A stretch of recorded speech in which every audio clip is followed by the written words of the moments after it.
એટલે મહેરબાની કરીને જો આનું, હા હું ગુનેગાર હું તો સ્પષ્ટ વાત છે, હું ગુનેગાર હું, હું ખોટો હોઉં તો તમે 100% મને સીધો જેલમાં મૂકો, ધરપકડ કરો ને જે ગમે તે કાર્યવાહી કરો, પણ જો ટૂંક સમયની અંદર મારા ગામનું જે ગૌચર છે ને, રસ્તા છે, એનો નિકાલ નહીં લાવો તો ગાંધીનગર કમલમ ઓફિસ ઉપર તાળાબંધી કરીશ, આખલા લઈને આવીશ, ગાયો લઈને આવીશ, આખા કમલમમાં ગાયો જશે। સ્થાનિક સ્વરાજની ચૂંટણી નજીક છે અને ચૂંટણી પહેલા અલગ અલગ મુદ્દાઓ ઉઠી રહ્યા છે। આ બધાની વચ્ચે ભાજપના જ માલધારી સમાજના આગેવાને ગૌચર મુદ્દાને લઈને બળવો પોકાર્યો છે।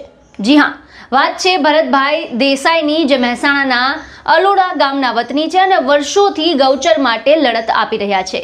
આ અગાઉ પણ ગૌચરના મુદ્દાને ઉજાગર તેઓ કરતા આવ્યા છે અને અગાઉ જ્યારે પણ આ મુદ્દે ન્યાય ન મળ્યો ત્યારે મામલતદાર અને જિલ્લા કલેક્ટરની ઓફિસને તાળા પણ માર્યા હતા। ટૂંકમાં તેઓ આ મુદ્દાને લઈને ઘણા સમયથી આંદોલન કરી રહ્યા છે। આ બધાની વચ્ચે હવે તેમણે એક વ્યક્તિ પર 5 ગામના ગૌચર ખાધાના ગંભીર આરોપ લગાવ્યા છે। એટલું જ નહીં, ભરતભાઈ દેસાઈએ ત્યાં સુધી કહ્યું છે કે જો આ મુદ્દાનું નિરાકરણ નહીં આવે તો ગાંધીનગર કમલમ ખાતે ગાયો અને આખલા લઈને પહોંચશે અને તાળા લગાવશે। ભરતભાઈએ કોના પર આરોપ લગાવ્યા છે, શું આરોપ લગાવ્યા છે તે સાંભળો। જય શ્રી રામ, હું ભરત અલોડા, ભાજપનો પીઠ કાર્યકર। કાલે ભારતીય જનતા પાર્ટીએ એક નિર્ણય લીધો છે, એમાં બળવાખોરો અને જૂથવાદ માટે એક શિસ્ત સમિતિની રચના કરવામાં આવી છે। ખૂબ ખૂબ આભાર ને ખૂબ સારી વાત છે। શિસ્ત સમિતિની ખૂબ જરૂર હોય છે, કારણ કે શિસ્તમાં જ રહેવું જોઈએ। પણ શિસ્ત સમિતિને એક મેસેજ આપવા માગું છું કે મહેસાણા જિલ્લાની અંદર કાંતિ ખોડિયાલ નામનો એક નર રાક્ષસ 5 ગામના મૂળ ગૌચરો ખાધા છે, 3 ગામની બોડી એને સસ્પેન્ડ કરાવી છે। એ સંઘનો નેતા છે। સહકાર ભારતી સંઘની જે 42 શાખાઓમાં છે એ શાખાઓમાંની એક છે સહકાર ભારતી। એ ખાલી સહકાર ભારતીનો આશરો લઈ સહકાર ભારતી કરીને એને 5 ગામના ગૌચરો ખાધા છે। 3 ગામની બોડી જીલુસણ, અલોડા, તરેટી આની બોડીઓ પણ સસ્પેન્ડ કરાવી છે। અને આખા મહેસાણામાં કોલર અદ્ધર કરીને બોલે છે કે હું કલેક્ટર અને એસપીને ખિસ્સામાં રાખું છું।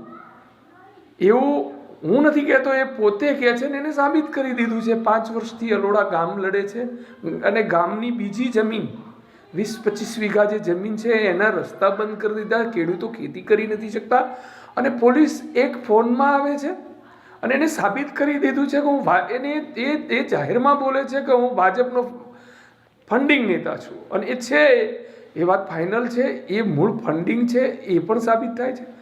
એટલે આવનાર સમયની અંદર જો શિક્ષાત્મક જે શિસ્ત સમિતિ છે એ આના ઉપર કોઈ કાર્યવાહી નહીં કરે તો હું ભરત અલોડા સૂઝબૂઝથી બોલું છું। અને મેં ભૂતકાળની અંદર પણ સારી જગ્યાએ લોક મારેલા છે, તાળાબંધી કરેલી છે। એ બધું જ જાણે છે। મારા ઉપર 12 FIR છે। હું 8-10 મહિના જેલમાં પણ રહ્યો છું। રોજ કોર્ટમાં જાઉં છું। માત્ર ગાય બચાવો અને ગૌચર બચાવો એક સારું એવું અભિયાન ચલાવું છું। મારે કોઈ એ લોકો મને માત્ર પૈસાથી અને હોદ્દાથી ખરીદવા માંગે છે। એમને મને 5-5 કરોડ રૂપિયાની ઓફર પણ કરેલી છે। મારે કોઈના પૈસા નથી જોઈતા। તો પૈસા જ જોઈતા હોત તો હું 5 વર્ષ સુધી શું કામ લડતા હોત?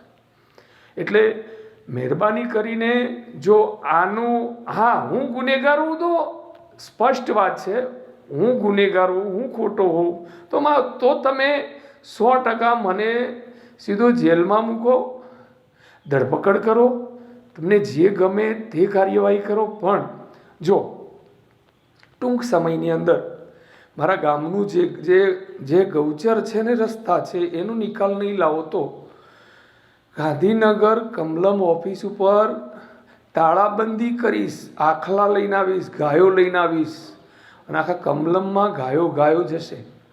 જય દ્વારકાધીશ. આ સમગ્ર મુદ્દાને લઈને આપનું શું કહેવું છે? આપના વિચાર અમને કમેન્ટ બોક્સમાં જણાવો અને અમારી ચેનલને લાઇક, શેર અને સબસ્ક્રાઇબ કરવાનું ભૂલશો નહીં. ફરી મળીશું નવા વિડીયો સાથે. મને આપશો રજા.